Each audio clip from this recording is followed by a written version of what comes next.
I want to greet you all in the name of our Lord and Savior Christ Jesus. ஆண்டவராகிய இயேசு கிறிஸ்துவினுடைய இனிய நாமத்திலே உங்கள் அனைவருக்கும் என்னுடைய வாழ்த்துதலை தெரிவித்துக் கொள்கிறேன். I am so thankful to be with the beloved, saved children of God. பிரியமான ரட்சிக்கப்பட்ட தேவனுடைய பிள்ளைகளோடு கூட இங்கே ஐக்கியப்படுவதற்கு எனக்கு மிகவும் சந்தோஷமாயிருக்கிறது. I am full of joy and gratitude. நான் நன்றி உள்ளவனாக சந்தோஷத்தினால் நிறைந்து காணப்படுகிறேன். It's only the blood of Christ that can unite us together. இயேசு கிறிஸ்துவினுடைய இரத்தம் மாத்திரமே நம்மை இப்படியாக இணைக்க முடியும். I feel like I have known this brother forever. நித்திய காலமாக இந்த சகோதரனை அறிந்தவன் போல நான் உணர்கிறேன். I want to thank God for the Barnabas, Apollos, John Gay, and all the leaders, the elders and the deacons of your assemblies. சபையில் உள்ள மூப்பர் சகோதரன் பர்னபாஸ் அவர்களும் அதே போல சகோதரன் அப்போலோ ஜான் இப்படியாக எல்லோரையும் நான் வாழ்த்துதலை தெரிவித்துக் கொள்கிறேன். I thank God for Matthews who comes from Bangalore and has been with us all these trips. சகோதரன் மேத்யூ அவர்களும் பெங்களூரில் வந்து இந்த எல்லா பிரயாணங்களிலேயும் எங்களோடு கூட இருந்ததற்காக சகோதரனுக்கு நன்றியை தெரிவித்துக் கொள்கிறேன். I truly feel I have met with brothers and sisters in the blood of Christ. இயேசு கிறிஸ்துவினுடைய இரத்தத்தினாலே நான் சகோதரர்களையும் சகோதரிகளையும் கண்டிருக்கிறேன். I am so energized and so blessed to have come to India. இந்தியாவுக்கு வருவது எனக்கு மிகவும் ஆசீர்வாதமாகவும் அதே வேளையிலே என்னை உற்சாகப்படுத்தக்கூடியதாகவும் இருக்கிறது. We have a common destiny. நம் அனைவருக்கும் ஒரே இலக்கு இருக்கிறது. And I want to tell you something that also united Kenya and India. இந்தியாவையும் கென்யாவையும் இணைத்த ஒரு காரியத்தை குறித்து உங்களுக்கு சொல்ல விரும்புகிறேன். June 27, 1976. ஜூன் 27ஆம் தேதி 1976ஆம் வருடத்திலே to July 4, 1976. ஜூலை 4ஆம் தேதி 76ஆம் வருடம் முதல் வரைக்கும் a tragic something terrible happened. ஒரு பயங்கரமான ஒரு நிகழ்வு நடந்தது.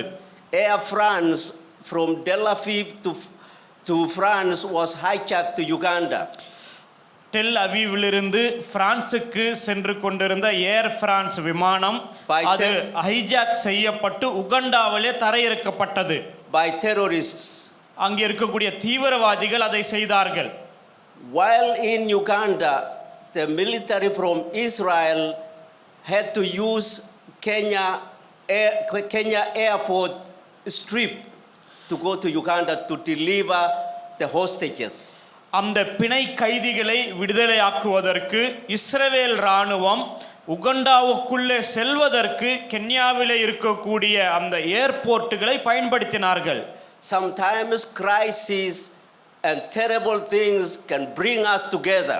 சில நேரங்களிலே நெருக்கடி நிலைமைகள் நம்மை அனைவரும் ஒன்றாக சேர்க்கும். As a result of Kenya allowing Israel to land in Kenya, Idi Amin killed a lot of Kenyans and a lot of Indians in Uganda. Kenya அவர்கள் இஸ்ரவேல் இராணுவ விமானங்கள் தரையிறங்க அனுமதித்த காரணத்தினாலே உகண்டாவை ஆண்டு கொண்டிருந்த இடி அமீன் என்ற சர்வாதிகாரி அநேக ஆயிரம் கென்யர்களையும் இந்தியர்களையும் கூட அவர் கொலை செய்தார். Your people and our people paid a high price. உங்களுடைய ஜனங்களும் எங்களுடைய ஜனங்களும் ஒரு பெரிய விலை கிரயத்தை செலுத்தினார்கள். And 1 month ago your leader, your president went to Kenya.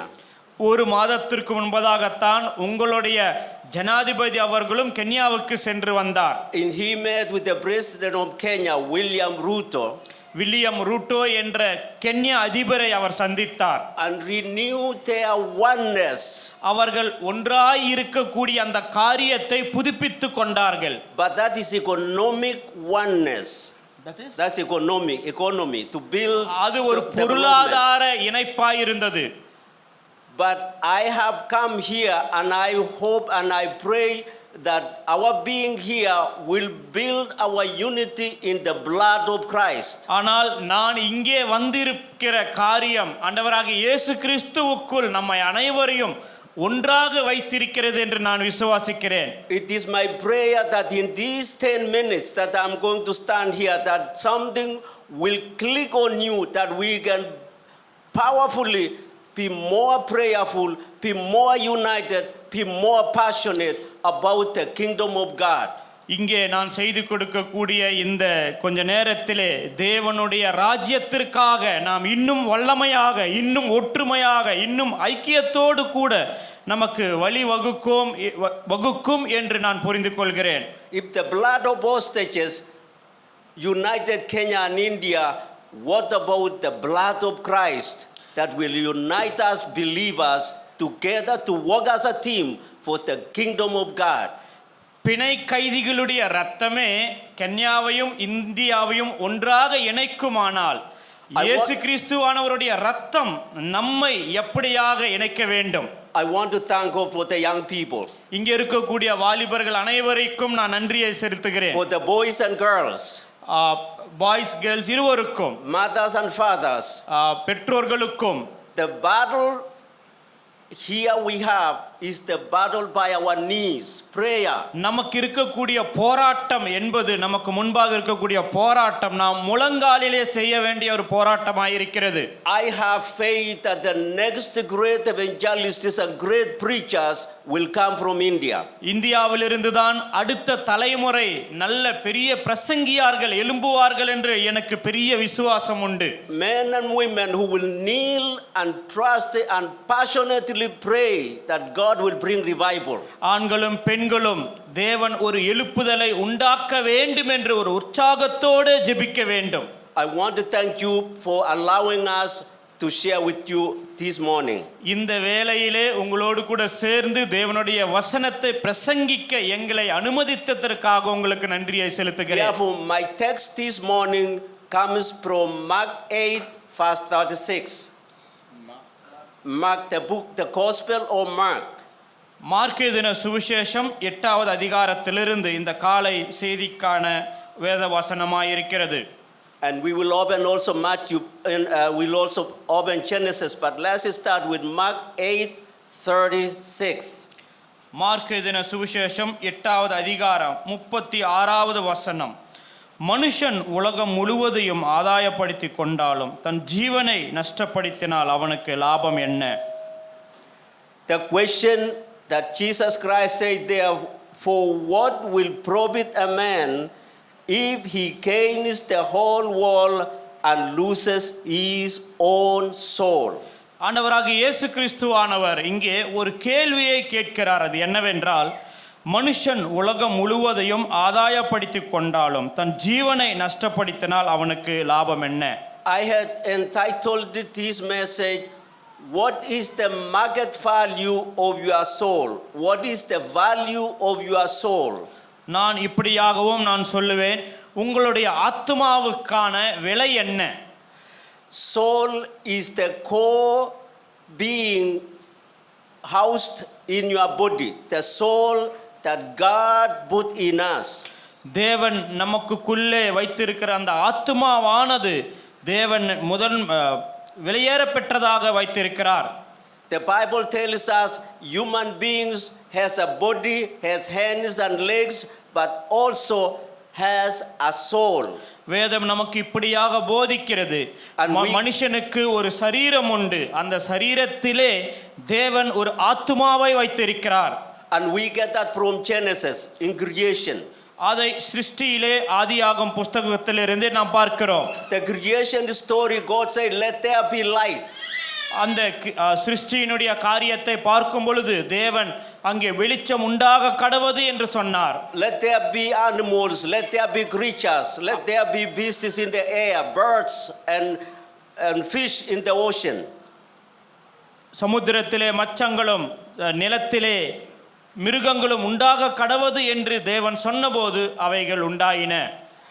But when he got to Genesis 26, 2:26, he said, let us make man in our own image.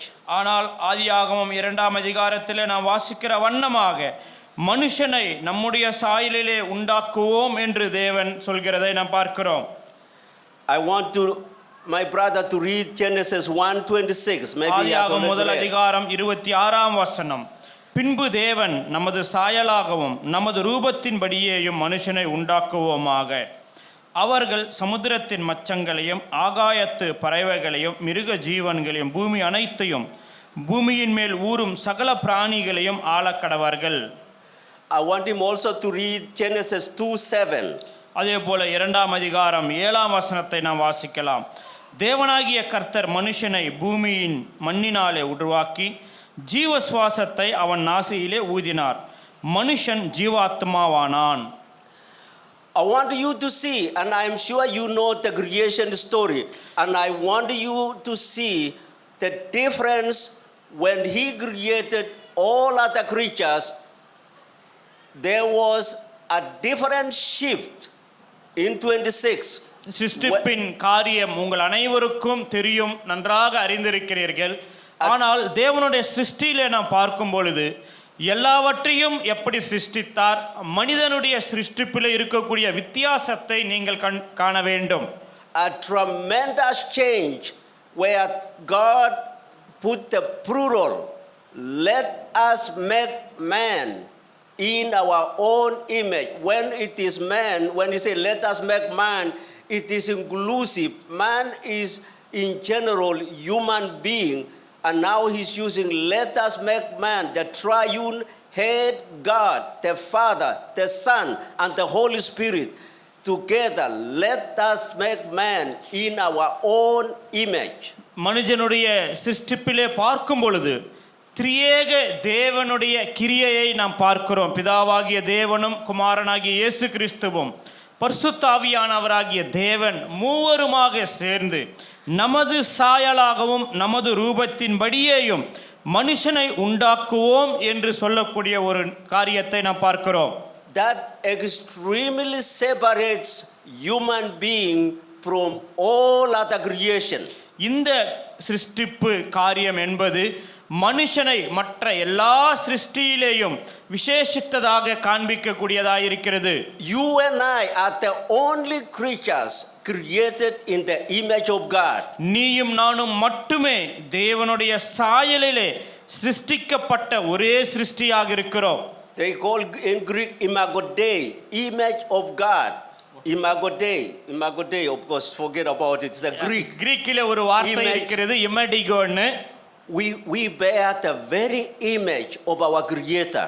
நம்முடைய சிருஷ்டிகர்த்தரின் சாயலையே நாம் பெற்றவர்களாக இருக்கிறோம். You and I are the only creatures who have a reason. நம் ஒரே ஒரு சிருஷ்டித்தான் ஒரு காரணம் உடையவர்களாக இருக்கிறோம். I am now saying what does it mean to be created in the image of God? தேவனுடைய சாயிலே சிருஷ்டிக்கப்படுவது என்றால் அதனுடைய அர்த்தம் என்ன? One is you are able to reason. நமக்கு இருக்கக்கூடிய ஒரு காரியம் என்னவென்றால் You are able to think. நாம் அதை உணர முடிகிறது, யோசிக்க முடிகிறது. You are intellectual being. Intellectual. You have intellect. நமக்கு ஒரு புத்தி இருக்கிறது. You can plan. நாம் திட்டமிட முடியும். You can make a decision. நாம் ஒரு தீர்மானம் எடுக்க முடியும். You can form relationship. நமக்கு ஒரு உறவை ஏற்படுத்திக் கொள்ள முடியும். You can have relationship with God. தேவனோடு கூட நாம் உறவு வைத்துக் கொள்ள முடியும். You can make a decision with consequences. நமக்கு வரக்கூடிய விளைவுகளின் அடிப்படையிலே நாம் தீர்மானங்களை எடுத்துக்கொள்கிறோம். You reject the gift of life and you are headed to hell. நாம் You reject by your decision. நம்முடைய தீர்மானத்தினாலே நமக்கு வரக்கூடிய நித்திய ஜீவனை மறுதலிக்க கூடியவர்களாக இருக்கிறோம். You have ability to make a decision, very decisive decision. திடமான தீர்மானமுள்ள முடிவுகளை எடுக்க நாம் புத்தி உள்ளவர்களாக இருக்கிறோம். You are the only creature who can love God. தேவனை நேசிக்க கூடிய ஒரே சிருஷ்டி நாம் தான். And by the grace of God, you can love God with all your mind and all your soul and all your being. தேவனுடைய கிருபையினாலே முழு மனதோடும் முழு ஆத்துமாவோடும் தேவனிடத்திலே நாம் அன்பு கூற முடியும். Therefore, soul is eternal and dying eternal soul in you. நித்தியமும் இருக்கக்கூடிய ஒரு ஆத்துமா நமக்குள்ளாக இருக்கிறது. And that is the question, how much is the worth of your soul? உன்னுடைய ஆத்துமாவுடைய விலை என்ன? அதுதான் இப்பொழுது நமக்கு முன்பாக இருக்கக்கூடிய கேள்வியாய் இருக்கிறது. It is unbearable tragedy to lose a soul. நம்முடைய ஆத்துமாவை இழந்து போவது என்பது நம்மால் தாங்கிக் கொள்ள முடியாத ஒரு பேரிழப்பாக இருக்கிறது. It is unthinkable loss to lose a soul. நாம் நம்முடைய ஆத்துமாவை இழந்து போவது என்பது அது ஒரு மாபெரும் இழப்பாக காணப்படுகிறது. And that is why when the devil deceived Adam and Eve, ஆதாம் ஏவாளை பிசாசானவன் வஞ்சித்தபோது, God said, I am not going to lose this battle. தேவன் தன்னுடைய அந்த யுத்தத்தை நிறுத்த போவதில்லை என்று தொடர்ந்து செய்தார். I will do everything. I will send the best of heaven to save my image.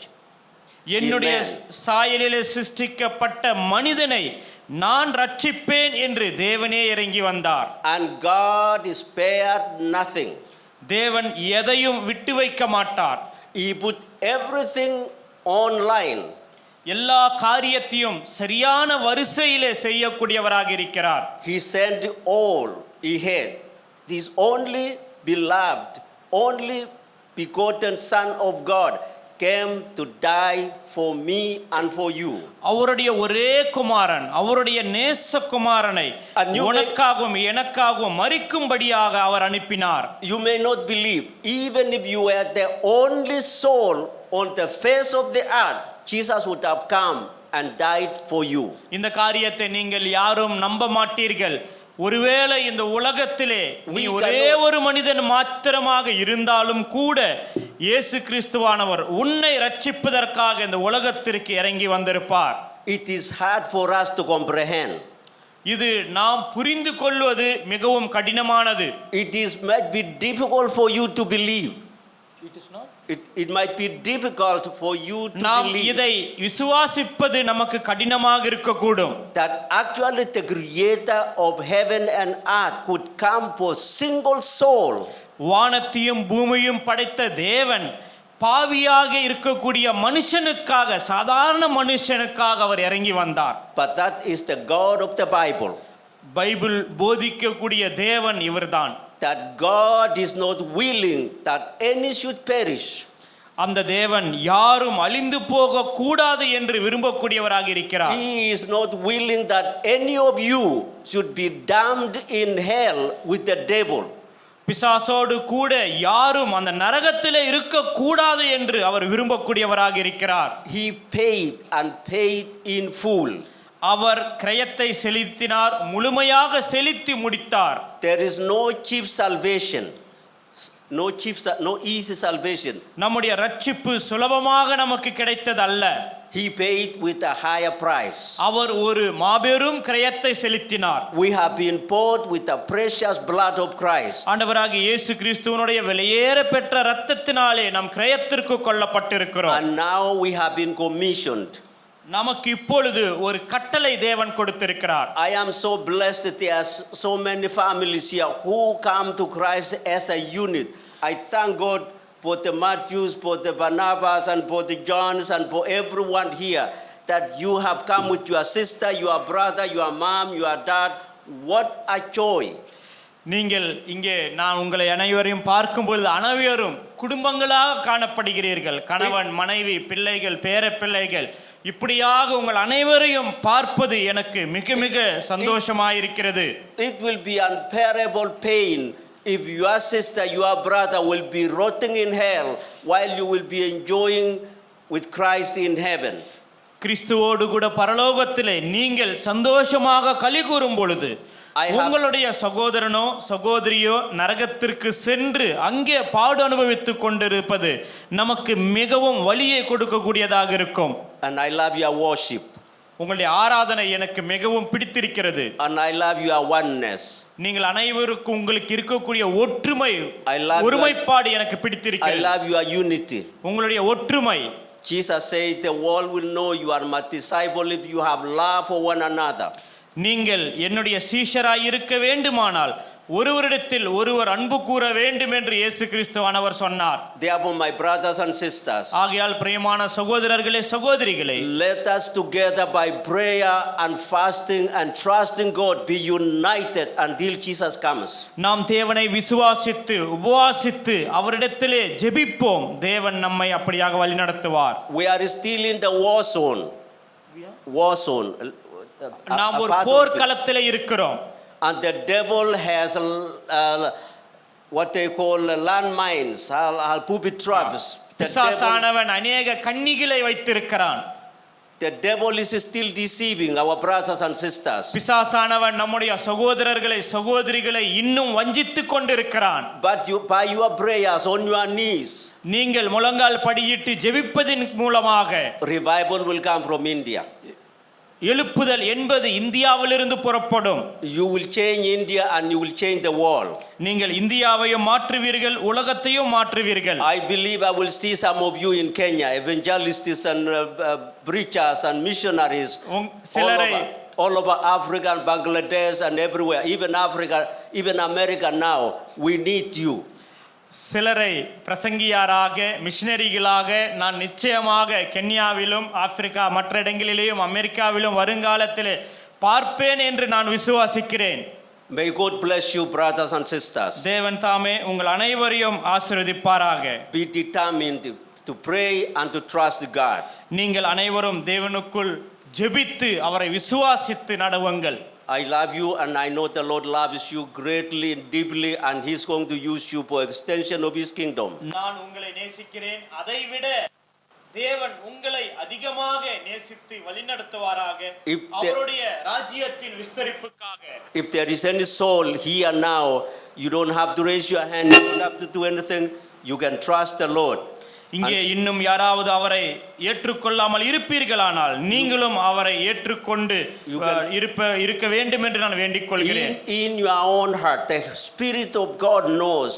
God sees our hearts. God sees you deeply. Tell Jesus, I want to be more prayerful. I want to read your Bible more. I want to witness more. I want to love you more. I want to be determined more. I want to love you and worship you and praise you more. தேவன் நம்முடைய இருதயங்கள் அனைத்தையும் அறிந்திருக்கிறார். தேவனிடத்தில் நாம் முழங்கால் படியிட்டு அவரிடத்திலே அதிக நெருக்கமாக இருக்க வேண்டும், அதிகமாக ஜெபிக்க வேண்டும், அதிகமாக அவருடைய வசனத்தை கற்றுக்கொள்ள வேண்டும் என்று ஜெபிக்கும் பொழுது அவர் நம்மை வழிநடத்துவார். Let's close our eyes. நம்முடைய கண்களை நாம் மூடுவோம். And pray that prayer. நாம் இந்த ஜெபத்தை ஜெபிப்போம். Thank you, our loving Father. Thank you for loving. பிரியமுள்ள பிதாவே உமக்கு ஸ்தோத்திரம். Thank you for loving your people so deeply. இங்க இருக்கக்கூடிய எங்களை இவ்வளவு அதிகமாக நீர் நேசித்ததற்காக உமக்கு நன்றி செலுத்துகிறோம். Thank you for allowing us to be here today. இன்றைய நாளிலே இங்கே நாங்கள் இருப்பதற்கு நீர் அனுமதித்ததற்காக உமக்கு ஸ்தோத்திரம் செலுத்துகிறோம். And to worship with your people. இங்க இருக்கக்கூடிய ஜனங்களோடு கூட உம்மை விசுவாசிப்பதற்காக. Empower your people in India. இங்க இருக்கக்கூடிய ஜனங்களை நீர் பலப்படுத்தும். The leaders in this group. இந்த குழுவை இங்க இருக்கக்கூடிய சபையாரை நீர் வழி நடத்தும். We thank you for the young people. இங்க இருக்கக்கூடிய வாலிபர்களுக்காக உமக்கு நன்றி செலுத்துகிறோம். We thank you for babies. இங்க இருக்கக்கூடிய சிறு குழந்தைகளுக்காக ஸ்தோத்திரம் செலுத்துகிறோம். We thank you for mothers. இங்க இருக்கக்கூடிய தாய்மார்களுக்காக நன்றி செலுத்துகிறோம். We thank you, O God, for fathers. இங்க இருக்கக்கூடிய தகப்பன்மாருக்காக ஸ்தோத்திரம் செலுத்துகிறோம். May the Holy Spirit பரிசுத்த ஆவியானவர் தாமே indwell every soul. ஒவ்வொருக்குள்ளும் தங்கி empower every soul. ஒவ்வொரு ஆத்துமாவையும் நீர் பலப்படுத்தும். For the extension of your kingdom. உம்முடைய ராஜ்யத்தின் விஸ்தரிப்புக்காக. In the name of our Lord and Savior. ஆண்டவராகிய இயேசு கிறிஸ்துவின் நாமத்திலே கேட்டுக்கொள்கிறோம் பிதாவே. ஆமென். Amen. God bless you. தேவன் உங்கள் அனைவரையும் ஆசீர்வதிப்பாராக.